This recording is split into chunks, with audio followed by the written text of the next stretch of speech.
আসসালামু আলাইকুম প্রিয় শিক্ষার্থীবৃন্দ। আজকে আমরা গড়, মধ্যক বা মধ্যমা এবং প্রচুরক নির্ণয় করতে শিখব। যে এই তিনটি যদি নির্ণয় করতে পারি তাহলে পরীক্ষায় মাস্ট বি একটা অবশ্যই কমন পাবো। কারণ গড়, মধ্যক এবং প্রচুরকের মধ্য থেকে যে কোনো একটি পরীক্ষায় অবশ্যই থাকে এবং প্রত্যেকবার থাকে।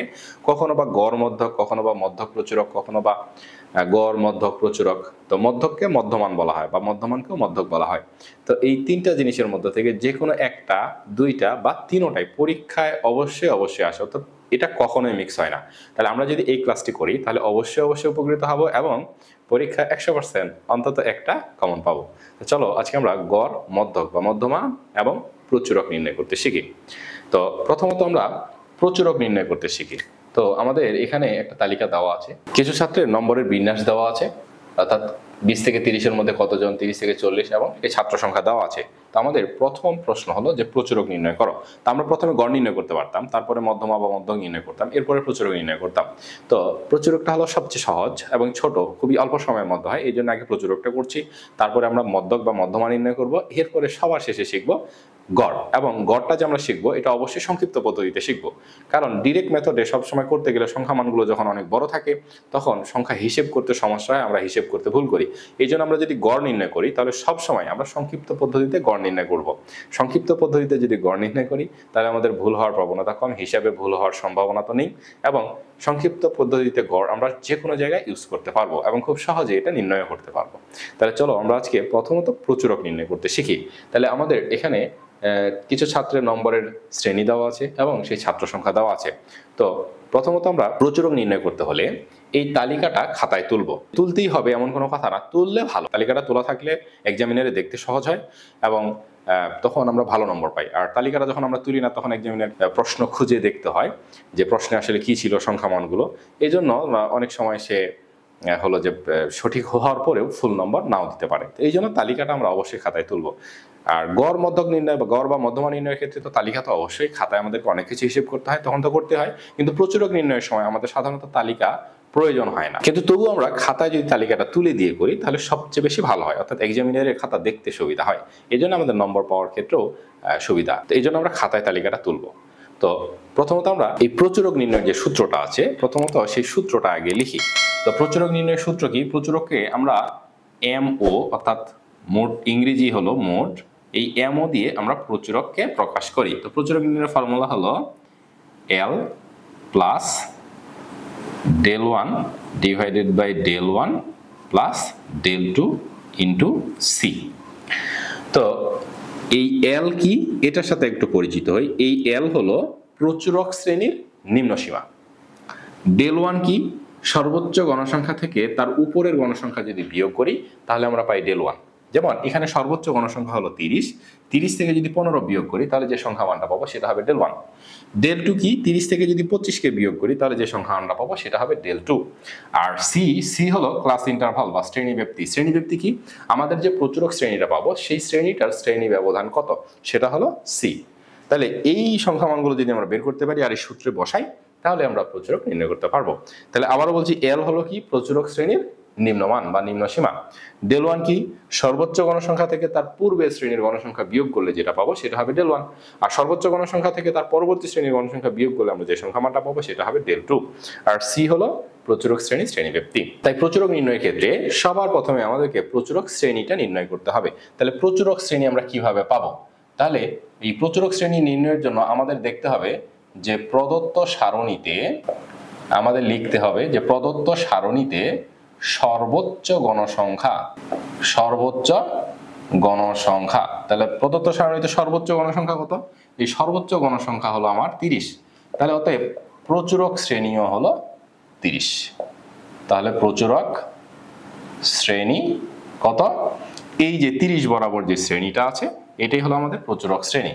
তাহলে প্রচুরক শ্রেণী কি? 50 থেকে 60। তাহলে আমাদের প্রথম কাজ হলো প্রচুরক শ্রেণীটা নির্ণয় করা। তাহলে প্রচুরক শ্রেণী কিভাবে নির্ণয় করব? আমরা দেখব যে আমাদের যে সারণীটা দেওয়া আছে এখানে সর্বোচ্চ গণসংখ্যা কত। তো সর্বোচ্চ গণসংখ্যা বরাবর যে শ্রেণী সেটাই হলো আমাদের প্রচুরক শ্রেণী। তাহলে সর্বোচ্চ গণসংখ্যা 30, 30 বরাবর শ্রেণী হলো 50 থেকে 60। তাহলে আমাদের প্রচুরক শ্রেণী হলো 50 থেকে 60। তাহলে এইবার আমরা বাকি সংখ্যা মানগুলোকে নির্ণয় করি। তাহলে L কত? এখানে বলছি L হলো এই যে প্রচুরক যে শ্রেণী পাবো সেই শ্রেণীটার নিম্নসীমা বা নিম্নমান। এই নিম্নমান হলো এটা। তাহলে এল এর মান হবে আমাদের 50। এরপরে কাজ হলো ডেল ওয়ান বের করা। ডেল ওয়ান কি? এই যে সর্বোচ্চ গণসংখ্যা থেকে তার পূর্বের গণসংখ্যা বিয়োগ দিব। তার মানে 30 থেকে আমরা 15 বিয়োগ দিব, তাহলে আমরা পাবো হলো 15। এরপরে আমাদের কাজ হলো ডেল টু বের করা। ডেল টু কি? সর্বোচ্চ গণসংখ্যা থেকে পরের শ্রেণীর গণসংখ্যা বিয়োগ দেওয়া। তাহলে 30 থেকে 25 বিয়োগ দেওয়া, তাহলে কত আসবে? 5। সর্বশেষ কাজ হলো সি নির্ণয় করা। সি কি?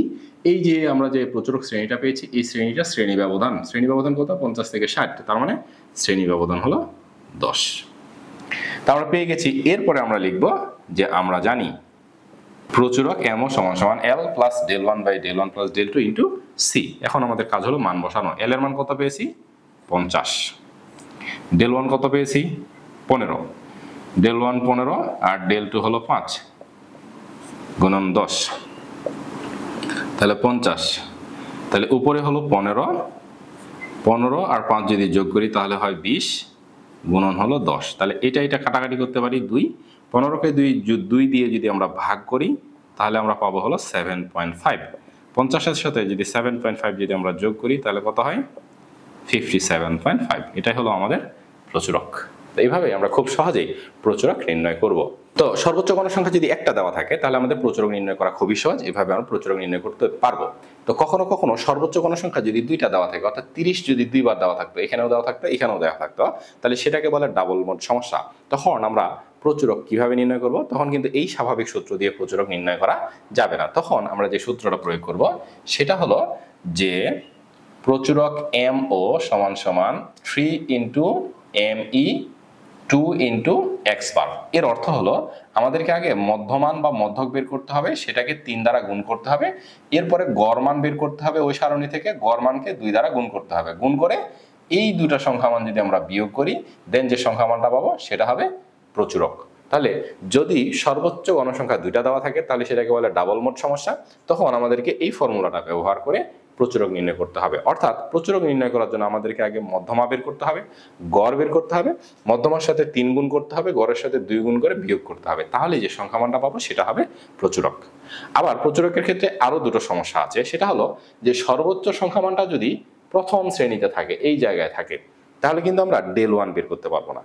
আবার সর্বোচ্চ গণসংখ্যাটা যদি এই জায়গায় থাকে তখন কিন্তু আমরা ডেল টু বের করতে পারবো না। কারণ ডেল ওয়ান বের করি কি? সর্বোচ্চ গণসংখ্যা থেকে আগের শ্রেণীর গণসংখ্যা বিয়োগ করে। আর ডেল টু কিভাবে বের করি? সর্বোচ্চ থেকে পরের শ্রেণীটা বিয়োগ করে। এখানে পরের শ্রেণী নেই, সর্বোচ্চ গণসংখ্যা এখানে, তাহলে এখানে ডেল টু পাবো না। আর এখানে আগের শ্রেণী নেই, তাহলে এখানে ডেল ওয়ান পাবো না। এটাকেও মোট সমস্যা বলা হয়। তো তখনও আমরা এই সূত্রটা প্রয়োগ করে আমরা এই প্রচুরক নির্ণয় করব। তো এটাই হলো মূলত প্রচুরকের সমস্যা এবং এভাবে আমরা সমাধান করব। তো প্রচুরক এখন যেভাবে আসুক না কেন, আশা করি তোমরা অবশ্যই সলভ করতে পারবে। এবার আমরা যাই দ্বিতীয় সমস্যাটি। দ্বিতীয় সমস্যা কি? মধ্যক বা মধ্যমা নির্ণয়। মধ্যক বলা থাকতে পারে, মধ্যমা বলা থাকতে পারে। মধ্যমা নির্ণয় কিভাবে করব? তাহলে প্রচুরক যেমন নির্ণয় করলাম যে সবার আগে আমরা প্রচুরক শ্রেণীটা নির্ণয় করছি, ঠিক তেমনি মধ্যক নির্ণয়ের জন্য সবার আগে আমাদেরকে মধ্যক বা মধ্যমা শ্রেণীটা বের করতে হবে। এই মধ্যমা শ্রেণী বের করার জন্য আমার সবার প্রথমে যে কাজ করতে হবে, সারণীতে আগে ক্রমযোজিত গণসংখ্যা বের করতে হবে। তাহলে মধ্যমা নির্ণয় করার জন্য আমার প্রথম কাজ সারণীতে ক্রমযোজিত গণসংখ্যা বের করা। তাহলে আমরা ক্রমযোজিত গণসংখ্যা প্রথমত বের করি। ক্রমযোজিত গণসংখ্যা, আমি এটা সংক্ষেপে লিখলাম গণ, মানে ক্রমযোজিত গণসংখ্যা। তো ক্রমযোজিত গণসংখ্যা কিভাবে বের করতে হয়? তাহলে এই যে প্রথম গণসংখ্যা যা আছে তাই থাকবে, এটার সাথে পরেরটা যোগ করতে হবে। কত হবে? 15। 15-এর সাথে 15 যোগ করব, কত? 30। এটার সাথে এটা যোগ করব, কত হবে? 60। 60-এর সাথে 25 যোগ করব, কত হবে? 85। 85-এর সাথে 10 যোগ 95। 95-এর সাথে 5 যোগ, তাহলে হলো 95-এর সাথে যদি আমরা 5 যোগ করি, 95-এর সাথে 5 যোগ কত হবে? 100। তাহলে আমরা এখানে গণসংখ্যা কত পাচ্ছি? মোট গণসংখ্যা পাচ্ছি 100। তাহলে এখানে ক্রমযোজিত গণসংখ্যা সর্বশেষ আমরা কত পেলাম? 100। এখন আমাদের কাজ হলো মধ্যক শ্রেণীটা বের করা বা মধ্যমা শ্রেণী নির্ণয় করা। এই মধ্যমা শ্রেণী আমরা কিভাবে নির্ণয় করতে পারি? আমাকে কি করতে হবে? n এর মানটাকে 2 দ্বারা ভাগ করতে হবে। n এর মান কত? 100। তাহলে 100 ভাগ 2 কত আসে? 50। এই যে সংখ্যা মানটা পাইলাম, এই সংখ্যা মানটা আমাদেরকে এই যে ক্রমযোজিত গণসংখ্যার ভেতরে দেখতে হবে এবং এদিক থেকে দেখতে হবে যে সর্বনিম্ন কার মধ্যে আছে। তাহলে এর মধ্যে 50 পাওয়া যাবে না, এর মধ্যেও নেই, এর মধ্যেও নেই, এর মধ্যে আছে। এই 60-এর মধ্যে এই যে ক্রমজিত গণসংখ্যাটাকে 2 দিয়ে ভাগ করলাম, মোট গণসংখ্যাকে যে 2 দিয়ে ভাগ করলাম, করে যে সংখ্যাটা আমরা পেলাম, এই সংখ্যাটা এই যে ক্রমজিত গণসংখ্যা ন্যূনতম কার মধ্যে আছে? এর মধ্যে আছে, এর মধ্যেও আছে, এর মধ্যেও আছে, এর মধ্যেও আছে, কিন্তু এগুলো নেওয়া যাবে না। ন্যূনতম যেটির মধ্যে আছে সেটা আমাদেরকে নির্ণয় করতে হবে। তাহলে এই 60-এর মধ্যে এই 50 সংখ্যা মানটা আমরা পাবো। আবারও বলছি, কি করলাম, যে মোট গণসংখ্যাকে 2 দ্বারা ভাগ করব, ভাগ করে যে সংখ্যা মানটা পাবো সেই সংখ্যা মানটা আমরা এই ক্রমযোজিত গণসংখ্যাগুলোর ভেতরে কার মধ্যে আছে সেটা নির্ণয় করব। তবে সেটা অবশ্যই ন্যূনতম হতে হবে, এই দিক থেকে দেখতে হবে কার মধ্যে আছে 60। তাহলে 60 বরাবর আমরা যে শ্রেণী মানটা পাবো সেটাই হবে আমাদের মধ্যমা শ্রেণী। তাহলে কি লিখবো? অতএব মধ্যমা শ্রেণী বা মধ্যক শ্রেণী, যেটাই লিখি না কেন, মধ্যমা শ্রেণী বা মধ্যক শ্রেণী হলো 50 থেকে 60। এরপরে আগের মতোই যে এখানে আমাদের এল কত, এই এল হলো 50, তো এটাও এই এল হলো মধ্যক শ্রেণীর নিম্নমান বা নিম্ন সীমা। তাহলে এবার আমরা আগে একটু মধ্যক বা মধ্যমার সূত্রটা দেখি, সেই সূত্রে বাকি তথ্যমানগুলো কিভাবে বসাতে হবে, কিভাবে নির্ণয় করতে হবে সেটা জানতে পারবো। তাহলে সূত্রটা হলো কি, যে মিডিয়ান এল প্লাস n/2 মাইনাস এফসি বা সিএফ, যেটাই বলি এফএম ইন্টু সি। এল হলো মধ্যমা শ্রেণীর নিম্ন সীমা, যেটা আমরা অলরেডি পেয়ে গেছি। আচ্ছা, n/2 তো আমরা দেখতেই পাচ্ছি এখানে 50। এফএম এটা হলো মধ্যমা যে শ্রেণীটা পেলাম, সেই শ্রেণী বরাবর যে গণসংখ্যা সেটাই হলো এফএম। অর্থাৎ এই যে 50 থেকে 60, এই যে আমরা মধ্যমা শ্রেণী পেয়েছি, এই শ্রেণী বরাবর যে গণসংখ্যা এইটাই হলো আমাদের এফএম। এরপরে আছে এফসি বা সিএফ, দুইভাবে প্রকাশ করা যায়। এফসি হলো মধ্যমা যে শ্রেণীটা পেয়েছি তার পূর্বে যে শ্রেণী আছে সেই শ্রেণীর ক্রমযোজিত গণসংখ্যা। তা আমরা মধ্যমা শ্রেণী পেয়েছি এইটা, এই শ্রেণীর পূর্বের শ্রেণী হলো এটা, এই বরাবর যে ক্রমযোজিত গণসংখ্যাটা আছে এইটা হলো আমাদের এফসি। তো এখানে এটাও 30, এটাও 30 মিলে গেছে কাকতালীয় ভাবে, তো এটা কিন্তু ভিন্ন সংখ্যা থাকবে। তাহলে মনে রাখতে হবে আমরা যে এফএম হলো মধ্যমা শ্রেণীর গণসংখ্যা, আর এফসি হলো মধ্যমা শ্রেণীর পূর্বের শ্রেণীর গণসংখ্যা নয়, ক্রমযোজিত গণসংখ্যা। মধ্যমা শ্রেণীর পূর্বের শ্রেণীর ক্রমযোজিত গণসংখ্যা, এটা আমাদেরকে অবশ্যই মনে রাখতে হবে, এই দুইটা কখনো ভুল করা যাবে না। তাহলে এটা হলো মধ্যমা শ্রেণীর গণসংখ্যা, আর এটা হলো মধ্যমা শ্রেণীর পূর্বের শ্রেণীর গণসংখ্যা নয়, ক্রমযোজিত গণসংখ্যা। অর্থাৎ এই যে 15 কিন্তু গণসংখ্যা আর 30 হলো ক্রমযোজিত গণসংখ্যা, এইটা হলো এফসি। আর সি কি? সি হলো আমরা যে মধ্যমা শ্রেণীটা পেয়েছি এই শ্রেণীটার শ্রেণী ব্যবধান। তাহলে আমরা এই সংখ্যা মানগুলো এখানে ইন্ডিকেট করি। তাহলে n/2 তো দেওয়াই আছে, এরপরে আমরা এল পেয়েছি, এরপরে এফ এমটা নির্ণয় করি। এফ এম কি? মধ্যমা শ্রেণীর গণসংখ্যা। তাহলে মধ্যমা শ্রেণীর গণসংখ্যা হলো 30। এরপরে আমরা এফসি নির্ণয় করি। এফসি হলো মধ্যমা শ্রেণীর পূর্বের শ্রেণীর ক্রমযোজিত গণসংখ্যা 30, দেন সি নির্ণয় করি, সি হলো 10। এরপরে আমরা জানি যে মধ্যক বা মধ্যমা এম ই সমান L plus n/2 minus F C divided by F M into C. তো এল এর মান কত পেয়েছি? এল এর মান পেয়েছি 50। n/2 কত পেয়েছি? এটাও পেয়েছি 50। এফসি কত? এফসি পেয়েছি 30। এফএম কত? এফএম পেয়েছি 30 আর সি পেয়েছি 10। এই সংখ্যা মানগুলো বসাই দিলাম। তাহলে 50 থেকে যদি 30 বাদ দিই তাহলে আমরা পাবো কত? 20। এটার এটা কাটাকাটি করতে পারি, কত হয়? 3। তাহলে নিচে হয় 3। তাহলে 50, 20কে যদি 3 দ্বারা ভাগ করি তাহলে কত হবে? 6.67। তাহলে কত আসে? 56.67। এটাই হলো আমাদের মধ্যক বা মধ্যমা। এবার আমরা 3 নং প্রশ্নে যাই। 3 নং প্রশ্ন কি? যে বলছে গড় নির্ণয় করো। তাহলে কোন পদ্ধতিতে করব? আমরা অবশ্যই গড়টা সবসময় সংক্ষিপ্ত পদ্ধতিতে নির্ণয় করার চেষ্টা করব। সংক্ষিপ্ত পদ্ধতিতে করলে হিসেব করার সুবিধা হয় এবং ভুল হওয়ার সম্ভাবনা 99% কমে যায়। এই জন্য আমরা সবসময় গড় নির্ণয় করলে সংক্ষিপ্ত পদ্ধতিতেই গড় করব। তো এই সংক্ষিপ্ত পদ্ধতিতে শেখার সুবিধা হলো যে কখনো প্রশ্নে বলাই থাকে যে সংক্ষিপ্ত পদ্ধতিতে নির্ণয় করো, আর কখনো বলা থাকে শুধু গড় নির্ণয় করো। তাহলে সংক্ষিপ্ত পদ্ধতিতে যদি বলা থাকে তাহলে তো আমরা অবশ্যই সংক্ষিপ্ত পদ্ধতিতে করব, আর যদি কোনো নিয়মের কথা বলা না থাকে তখন আমরা সেই সংক্ষিপ্ত পদ্ধতিটার মাধ্যমেই সলভ করে দিতে পারবো। এটাই হলো এই সংক্ষিপ্ত পদ্ধতিতে নির্ণয় করার সুবিধা। আরেকটা সুবিধা হলো যে হিসেবের ক্ষেত্রে ভুল হওয়ার সম্ভাবনা 99% কমে যায়। তাহলে সংক্ষিপ্ত পদ্ধতিতে কিভাবে গড় নির্ণয় করতে হয় সেটা আমরা শিখি। তাহলে এই গড় নির্ণয় করার জন্য প্রথম কাজ হলো আমাদের মধ্য মান নির্ণয় করা। তাহলে প্রথম কাজ হলো আমাদের মধ্যমান নির্ণয় করা। কিসের মধ্যমান? এটাকে বলে শ্রেণী মধ্যমান। এটাকে বলে শ্রেণী মধ্যমান। এটাকে xi দ্বারা প্রকাশ করা হয়।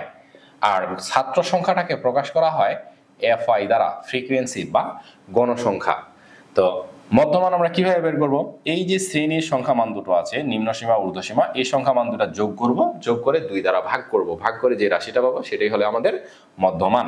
তাহলে 30 আর 20 যদি যোগ করি তাহলে হয় 50, 50 কে 2 দ্বারা ভাগ করলে হয় 25। তাহলে এভাবে প্রতিটা করতে হবে এমন কোনো কথা নাই, খুবই সহজ, খুবই সংক্ষেপ পদ্ধতি হলো যে আমাদের দেখতে হবে শ্রেণী ব্যাপ্তিটা কত। তো শ্রেণী ব্যাপ্তিটা 10। তো আমরা প্রথম সংখ্যা মানটা বের করার পরে পরের গুলো 10 যোগ করেই বের করতে পারবো। তাহলে 25 এর সাথে 10 যদি যোগ করি তাহলে কত হবে? 35। 35 এর সাথে 10 যদি যোগ করি 45। তুমি চাইলে এটাকে যাচাই করতে পারো যে এটা আর এটা যোগ করো, যোগ করে 2 দিয়ে ভাগ করো, অবশ্যই 35 হবে। তাহলে এটা পাইলাম 45। 45 এর পরে আমরা পাচ্ছি হলো 55। 55 পরে পেয়েছি 65। 65 পাবো 75 এবং সর্বশেষটা পাবো হলো 85। এটা হলো মধ্যমান। তাহলে মধ্যমান কিভাবে বের করব? শ্রেণী নিম্ন সীমা আর ঊর্ধ্ব সীমা যোগ করব, 2 দ্বারা ভাগ করব। এবার আমরা একটু সূত্রটার দিকে তাকাই। তো পরিসংখ্যানের সকল অঙ্কের কাজ হলো যে সূত্রটা মনে রাখতে হবে। সূত্রটা মনে রাখতে পারলে আমাদের অঙ্কগুলো করা সহজ হবে। অর্থাৎ সূত্রটাতে কি আছে, কি চাইছে, সেগুলো যদি আমরা সারণীতে নির্ণয় করতে পারি, পরে শুধু সেখানে সংখ্যা মান বসাই দেবো, আমাদের অ্যান্সার বের হয়ে যাবে। তাহলে গড় নির্ণয়ের সূত্র কি? গড়কে x বার দ্বারা প্রকাশ করা হয়।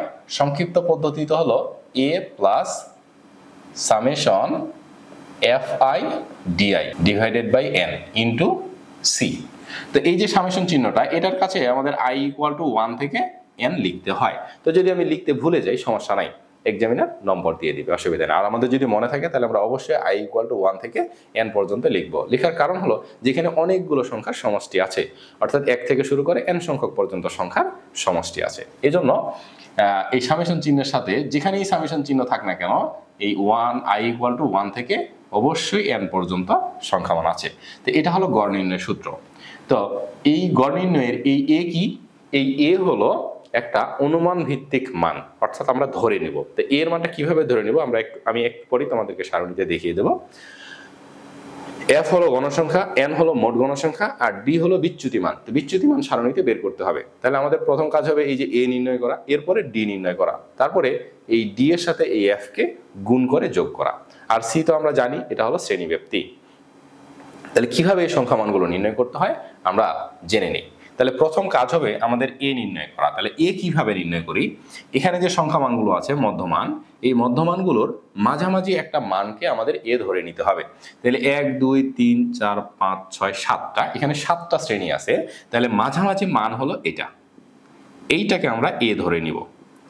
এই যে সংখ্যা মান, এই 55কে আমরা a ধরে নিব। এখন তোমাদের প্রশ্ন থাকতে পারে, যদি শ্রেণী এখানে যেহেতু বিজোড় সংখ্যক, তাই মাঝামাঝি একটা মান পাচ্ছি, যদি জোড় সংখ্যক হয় তাহলে কোনটা ধরবো? তাহলে জোড় সংখ্যকের ক্ষেত্রে ধরে নাও যে এখানে যদি 6টা শ্রেণী হইতো, তাহলে মাঝামাঝি মান আমরা পাচ্ছিলাম না, হয় এটা না হলে এটা, এইটা অথবা এটা, যে কোনো একটা ধরে নিব, কোনো অসুবিধা নেই। তবে যেটাতে গণসংখ্যা বড় থাকবে সেটা যদি ধরে নিই তাহলে হিসেব করার ক্ষেত্রে সুবিধা হয়। তাহলে আমরা মাঝামাঝি একটা সংখ্যা মান ধরে নিলাম a, তাই এটাকে আমরা a ধরে নিলাম। এরপরে এই a বের করলেই আমরা পরের কাজ হলো আমাদের d নির্ণয় করা। তাহলে সারণীতে আমরা এবার এই যে di নির্ণয় করব, এটাকে বলে বিচ্যুতি। তো এই d নির্ণয় করার ফর্মুলা আছে। d নির্ণয় করার ফর্মুলা হলো যে di সমান সমান xi minus a divided by c। অর্থাৎ প্রত্যেকটা মধ্যমান থেকে a এর মানটা বিয়োগ দিব, দিয়ে শ্রেণী ব্যবধান দ্বারা ভাগ করব, ভাগ করলে d এর মানটা পাওয়া যাবে। তাহলে প্রত্যেকটা শ্রেণীর ক্ষেত্রে, এটার ক্ষেত্রে যদি আমরা d বের করতে চাই তাহলে কি করতে হবে আমাদের? এটার xi হলো কত, মধ্যমান কত 25, এই 25 থেকে 55 সংখ্যা মানটা বিয়োগ দিতে হবে, দিয়ে আমাদেরকে শ্রেণী ব্যবধান দ্বারা ভাগ করতে হবে, ভাগ করে যে রাশিটা পাবো সেটাই হবে আমাদের d। তাহলে d কত হবে? 25 থেকে যদি 55 বিয়োগ দেই তাহলে হয় -30, -30কে শ্রেণী ব্যবধান 10 দিয়ে যদি ভাগ করি তাহলে আমরা পাই -3। তো এইভাবে নির্ণয় করার চেয়ে সহজ যে প্রসেস সেটা আমি তোমাদেরকে শিখিয়ে দিচ্ছি। সেটা কি? যে আমরা যে x অর্থাৎ মধ্যমানগুলোর মধ্য থেকে যেটাকে a ধরছি, এই বরাবর d এর মানটা হবে 0, এই বরাবর d এর মানটা হবে 0। এখান থেকে উপরের সংখ্যাগুলো হবে মাইনাস, তাহলে -1 -2 -3। আমাদের পরীক্ষার লেখার ক্ষেত্রে সুবিধা হলো যে এগুলো আমার আর বের করার দরকার প্রয়োজন নেই, এগুলো চোখ বন্ধ করে আমরা বসাই দিব। অর্থাৎ সময় বাঁচাবো। সময় বাঁচানোর ক্ষেত্রে কি করব, যে ডি যেহেতু নির্ণয় করতে হবে, আমি তাহলে যেটাকে এ ধরছি ওই বরাবর ডি এর মান মাস্ট বি 0 হবে। এরপরে উপরের দিকে যতগুলো শ্রেণী থাক না কেন -1 -2 -3, আর নিচের দিকে যে শ্রেণীগুলো থাকবে সেগুলো হবে 1 2 আর 3। যদি আরো থাকতো তাহলে 4 5 এভাবে চলে যাব। তাহলে ডি বের করার এটা হলো সবচেয়ে সহজ টেকনিক। আমাদেরকে মনে রাখতে হবে শুধু কি, যে যেই মানটাকে আমরা এ ধরলাম ওই বরাবর ডি এর মান হবে 0, উপরে গেলে -1 -2 -3, আর নিচের দিকে গেলে +1 +2 +3। তো এগুলো আসলে কিভাবে পাই, তুমি যদি যাচাই করতে চাও তাহলে এই সূত্রে সংখ্যা মানগুলো প্রয়োগ করে যাচাই করে দেখতে পারো। যেমন আমি তোমাকে প্রথমটা বের করে বললাম, সেটা কি, যে xi কত, এটা xi থেকে কি বিয়োগ দিতে হবে, এ বিয়োগ দিতে হবে। এ কত 55, তাহলে 25 থেকে 55 বাদ দিলে কত থাকে 30, আর শ্রেণী ব্যবধান হলো 10, 30কে যদি 10 দিয়ে ভাগ করি তাহলে হবে -3। এভাবে সবগুলো নির্ণয় করা হয়। তা আমরা ওইভাবে প্রতিটা নির্ণয় করব না, আমরা সরাসরি মনে রাখবো যেটাকে এ ধরছি ওই বরাবর ডি এর মান হবে 0, উপরে গেলে -1 -2 -3 যত দূর যায়, আর নিচে গেলে +1 +2 +3, এভাবে যত দূর যাওয়া যায় তত দূর পর্যন্ত বসিয়ে দেবো, শেষ কাজ।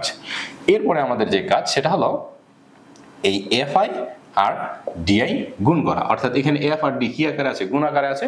তাহলে আমাদের শেষ কাজ হলো এই দুইটা রাশিকে গুণ করা। তাহলে গুণ করি, তাহলে ফ্রিকোয়েন্সি হলো এইগুলো, অর্থাৎ গণসংখ্যা এগুলো, আর ডি এর মান হলো এগুলো। তাহলে গণসংখ্যার প্রথম মান কত 5, 5-এর সাথে যদি -3 গুণ করি তাহলে কত হয় -15, 10-এর সাথে যদি -2 গুণ করি তাহলে হবে -20, 15-এর সাথে -1 গুণ করলে -15, 30-এর সাথে 0 যদি গুণ করি তাহলে অবশ্যই 0, 25-এর সাথে 1 গুণ করলে কত হবে 25, 10-এর সাথে 2 20, আর 5-এর সাথে যদি 3 গুণ করি তাহলে হয় 3 5 15। এরপরে আমার এই সংখ্যা মানগুলোর সমষ্টি বের করতে হবে।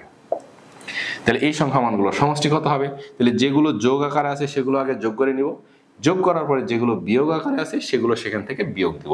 তাহলে 25 আর 20 হয় 45, 45 আর 5 50, 10 60, 60 থেকে এগুলো আমরা বিয়োগ দিব, অথবা যোগগুলো যোগ করব বিয়োগগুলো যোগ করব, করে এই যোগ থেকে এগুলো বিয়োগ দিব, যেভাবে তোমাদের সুবিধা হয়। তোমরা ক্যালকুলেটর প্রথমে 25 চাপবা, যোগ 20 চাপবা, তারপরে হলো যোগ 15, এরপরে -15 দিবা, -20 দিবা, -15 দিবা, ইকুয়াল দিবা, পজিটিভও আসতে পারে নেগেটিভও আসতে পারে। তাহলে এখানে আমরা যোগ সংখ্যা মানগুলো যেহেতু যোগ করতেছি তাহলে কত আসতেছে 45 আর 15 হচ্ছে 60, আর এই তিনটা যদি যোগ করি তাহলে 15 15 30, 30 আর 20 যোগ করলে হয় 50। তাহলে এখানে মাইনাস হলো 50 আর প্লাস হলো 60, তাহলে এই দুটোর টোটাল কত আসবে +10। তাহলে এটা পজিটিভও আসতে পারে, এটা নেগেটিভও আসতে পারে। যদি মাইনাস সংখ্যা মানগুলো বেশি হয় তাহলে মাইনাস আসবে, আর যদি প্লাস সংখ্যা মানগুলো বেশি হয় তাহলে প্লাস আসবে। তো এখানে প্লাস সংখ্যা মানগুলো 60 আর মাইনাস সংখ্যা মানগুলো হলো -50, তাহলে 60 থেকে 50 বাদ দিলে কত হচ্ছে 10, অর্থাৎ +10। এখন আমাদের মোটামুটি সব মান পাওয়া হয়ে গেছে। এখন এই সূত্রে আমরা এই সংখ্যা মানগুলো বসাই দেব। তাহলে আমরা কি লিখবো, যে আমরা জানি গড় x বার সমান সমান a plus summation fi di by n into C. তাহলে এ কত পেয়েছি, এ যে আমরা ধরে নিছি যে সংখ্যা মান, সেই সংখ্যা মানটাকে আমরা বসাই দেবো। এই যে 55কে এ ধরে নিছি। এরপরে fi di কত পেলাম আমরা 10, আর n এর মান কত, n হলো মোট গণসংখ্যা, এই যে গণসংখ্যাগুলোর যোগফল, এই n হলো মোট গণসংখ্যা, মোট গণসংখ্যা হলো 100, আর সি এর মান হলো 10। তাহলে 55 যোগ এটা দিয়ে এটাকে যদি কাটাকাটি করি তাহলে কত হয় 10, এটা দিয়ে এটাকে কাটাকাটি করলে হয় 1, তাহলে কত হচ্ছে 56। এই যে আমরা গড় মান পেয়ে গেছি 56, এটাই হলো আমাদের অ্যান্সার। এভাবেই আমরা গড় মান নির্ণয় করব।